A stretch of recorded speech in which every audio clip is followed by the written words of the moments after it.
Kerropas Veke vähän näistä katiskoista. Niitä on kahta mallia tässä rannalla. Ensin on tämmöinen pyöreä, jossa yläosa on joustavaa kalaverkkoa ja alaosa on sitten varsinainen katiska. Mihin se on tarkoitettu?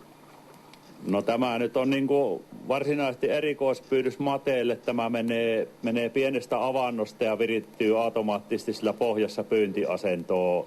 Mutta näyttää olevan, että tulee monenlaista muutakin kalloa, että särkiä, ahvenia, haukia ja jopa siikoja ovat saaneet jo. Ja aika näyttää, mitä kaikkea muutakin tähän menee. Mutta tämä lähtökohtainen oli kehittää vielä parempaa katiskata ja tässä on kestävyys, ties kuinka myöhäinen tämä lahoaminen onkaan sitten, koska tässä käytetään kaikki materiaalit on ruostumattomia. Aika näyttää sitten, vaikka ei ihmiset mitään ikuista koskaan keksinytkään, mutta pitkäikäinen tämä tulee olemaan. Niin, ja siihen on panostettu ja se tietysti näkyy myös hinnassa. Mutta